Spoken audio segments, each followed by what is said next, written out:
Ashama harka fuune har'a fiilmii gabaabaa bashannansiisaa nama barsiisu bara 2016tti ilaalchaaf dhiyaatee jaalatamummaa guddaa argate gosa diraamaa laphee nama rarraasaatti kan ramadamu mata dureen isaa Bad Sisters jedhamu waliin ilaalla. Viidiyocha akka isinitti tolu waan shakkineef like fi subscribe gochuun eegala.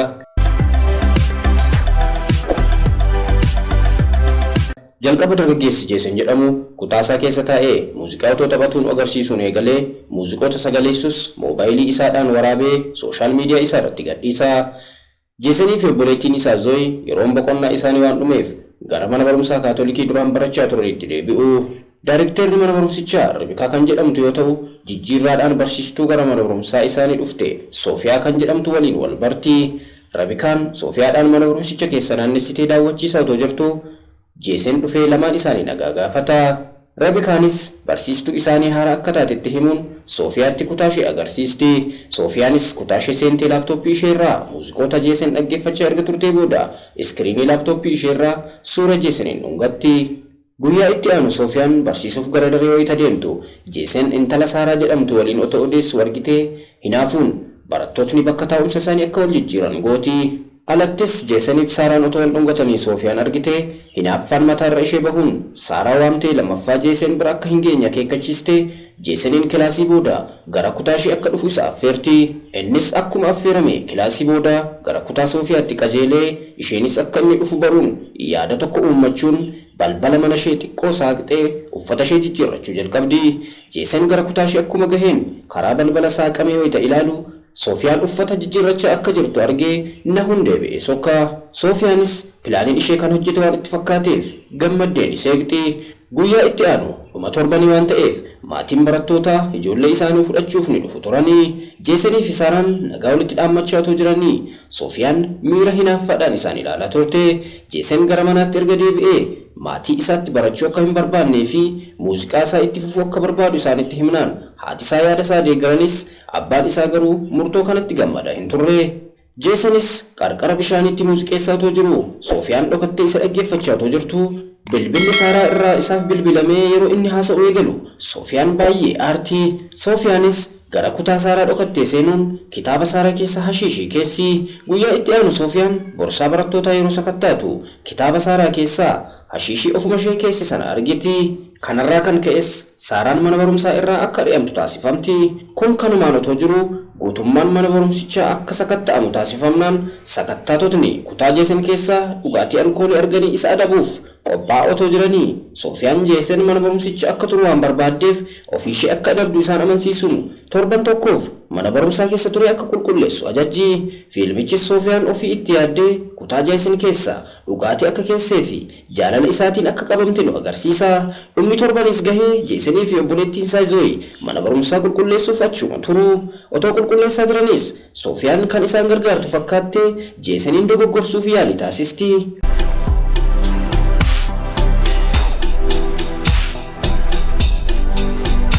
Galgaluma sanas Jeesen kutaasaa keessa ciisaa otoo jiru Soofiyaan gara kutaasaa galuun bilbila ishee kaameraa isaa banuun dhoksaan keessa isa dhungachuu eegalti.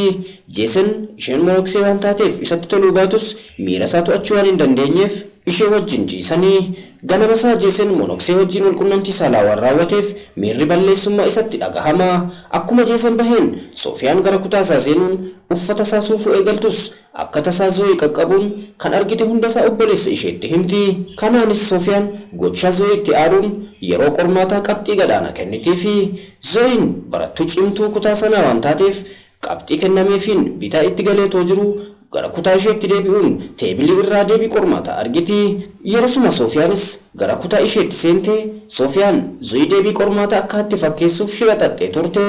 Soofiyaanis Zoyin gara kutaa daarekteeraa Ribiqaa geessiti. Ribiqaanis Zoyi barattuu cimtuu mana barumsichaa akka taate waan beektuuf adabbii homaa hin adabne turte. Kun kanaan otoo jiru Jeesen waan godhe kanaan baay'ee waan gaabbeef gara mana amantii deemee cubbuu isaa himachuu eegala. Akka tasaas Soofiyaan kutaa itti cubbuu himatan sana keessaa baatee dabalanii walqunnamtii saalaa raawwatu. Guyyoota booda Saaraan mana ishee keessatti paartii qopheessitee Jeeseniin waamtus Soofiyaan Jeeseniin hordoftee gara paartii sanaa dhaqxe.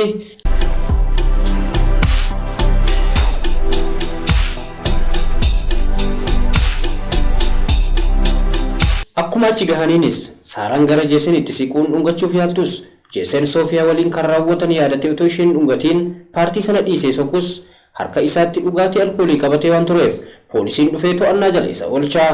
Soofiyaanis poolisicha kadhattee dhiisisuun Jeeseniin gara hoteelatti fudhattee deemti. Akkuma achi gahaniin Soofiyaan Jeeseniin miira keessa galchuuf yaaltus inni garuu waan isaan godhan dogoggora akka ta'e dubbata. Soofiyaanis baay'ee akka isa jaallattuu fi jireenya ishee hafe hunda isa waliin dabarsuu akka barbaaddutti hima. Maallaqa qananiitti isaan jiraachisuu danda'u akka qabdu isatti himti. Jeesen dubbii ishee kanaan baay'ee aaruun ishee waliin ta'uu akka hin barbaanne itti himee bahee sokka. Daandiirra taa'atoo jiru abbaan isaa dhufuun kennaa muuziqaa qabuun akka itti fufu jajjabeessee gorsaa gara manaatti deebi'u. Guyyaa itti aanu Jeeseniif obboleettiin isaa Zooyi guyyaan boqonnaa isaanii dhumee gara mana barumsaa deemuuf yeroo qophaa'an Soofiyaan fagoorraa isaan ilaalaa turte. Soofiyaan waan Jeesen dubbateen baay'ee gadditeetti. Zooyis akka tasaa yoo duuba ishee ilaaltu Soofiyaan yeroo deemtu argitee shakkii guddaan keessa isheetti uumamuun lakkoofsa gabatee konkolaataa Soofiyaa qabachuun adda baasu eegalti. Konkolaatichis kan galmaa'e maqaa Soofiyaa jedhamuun ture. Fiilmichi kan nu hubachiisu maqaan ishee sirriin Soofiyaa akka hin taanee fi Soofiyaa ishee sirrii ajjeesuun konkolaataa ishee akka fudhattedha. Jeesen gara kutaa isaa yeroo seenu Soofiyaan siree isaa irra ciistee qorichootni baay'inaan manca'anii arguun waan of ajjeesteetti fakkaatee ishee sochoosuun dammaqsuu yaaluun karaa afaan ishee qilleensa kennuuf yeroo jedhu Soofiyaan dammaquun isa dhungatti. Innis akka isheen isa goyyomsaa jirtu hubate aaruun isarraa akka fagaattu akeekkachiisa. Isheenis viidiyoo waraabdee akka qabduu fi namoota hundatti akka agarsiistu dubbachuun isa doorsisti. Yerosuma Jeesen Zooyiif bilbilee waa'ee Soofiyaa ishee gaafachuun gidduu isaanitti kan uumame isheetti hima. Sa'a booda kutaa keessatti sagadarra otoo jiranii Rebeeqaan Saaraa fiddee gara kutaa seenuun Soofiyaan dhiifama akka gootuuf gaafatti. Soofiyaan gara Jeesen dhaquun akka Saaraarraa fagaatu akeekkachiistus inni ishee dhagahuu hin barbaanne ture. Soofiyaanis gochaa Jeesen kanatti aaruun galgala sana Saaraan qaama ishee dhiqachaa jirtu ol seenuun mataa ishee keenyan waliin walitti rukuttee lubbuun ishee akka darbu taasisti. Saamunaan mucuceessee ishee kuffise akka jedhamuufis saamunaa achi keessa buustee baati. Zooyis reeffa Saaraa argitee naasuudhaan nama waamtee poolisoonnis dhufanii namoonni hundi balaa tasaa akka itti tilmaamaniiru. Haa ta'u malee Zooyii fi Jeesen Soofiyaa ta'uu akka dandeessu shakkanii turanii. Jeesen ganamaan gara Soofiyaa deemuun waa'ee dhimmicha ishee gaafatus homaayyuu akka hin beekne ture kan deebistee fi guyyaa itti aanus dhuma torbanii waan tureef barattootni gara maatii isaanii deemu. Soofiyaanis Rebeeqaadhaan adaadaan koo waan duuteef awwaalchan dhaqa jettee eeyyamsiifattee baati. Galgalas Jeeseniif maatiin isaa irbaata nyaachaa otoo jiranii Soofiyaanis isaan gidduutti argamtee turte. Jeesen Soofiyaa waan argeef gammadaa miti.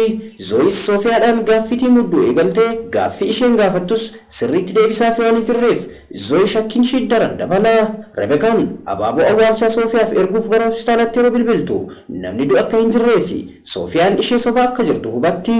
Kun kanaan otoo jiru Jeesenii fi Zooyi kilaasii isaanii keessatti odeessaa otoo jiranii waan Soofiyaa waliin godhe hunda isheetti himuun waa'ee Soofiyaa baruuf karoora baasanii socho'u. Soofiyaan Rebeekaa waliin haasa'aa otoo jirtu gara kutaa ishee dhokatanii seenuun laaptooppii ishee yeroo ilaalan suurri Soofiyaa baay'inaan argamus laaptooppichi kan Soofiyaa ishee sirrii hin turre.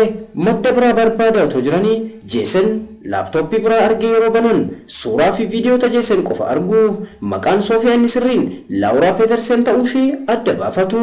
Laaptooppii sanas infoormeeshiniif nuuf ta'a jedhanii fudhatanii bahu. Kun kanaan otoo jiru Rebeekaan Soofiyaan maaliif akka ishee sobde gaafatti. Soofiyaan soba ishee dhoksuuf yaaltus hin dandeenye waan turteef Rebeeqaadhaan sibiilaan mataa ishee rukuttee akka isheen of wallaaltu taasisti. Jeesenii fi Zooyi Rebeekaa barbaacha gara mana amantii yeroo deeman Soofiyaan achi turte. Soofiyaan Zooyii fi Jeesen icciitii ishee akka baran waan hubatteef Zooyiin miidhuuf yeroo jettu Rebeekaan kaatee Soofiyaa dhaabsisuu yaalti. Yeroo kana Soofiyaan Rebeekaadhaan ajjeesuuf yeroo yaaltu Jeesen karaa cinaa Soofiyaa meeshaadhaan waraanuun lubbuun ishee ni darba. Ilaalcha biroodhaan Jeesenii fi Zooyii eebbifamanii abbaan isaanii Zooyii fi konkolaataa Jeeseniif immoo gitaara kennee fi gammachuudhaan yeroo wal haammatan fiilmichi ni xumurama. Waan gaarii hin taane hojjechuun dhuma namaa akka fokkisiisu dubbachaa viidiyoo keenya har'aa kanumaan xumurra. Viidiyicha isinitti tole laayik godhaa. Yaada yoo qabaattanis komentii jala nuuf kaahaa. Viidiyoo biroodhaan hanga wal arginutti nagaan nuuf tura.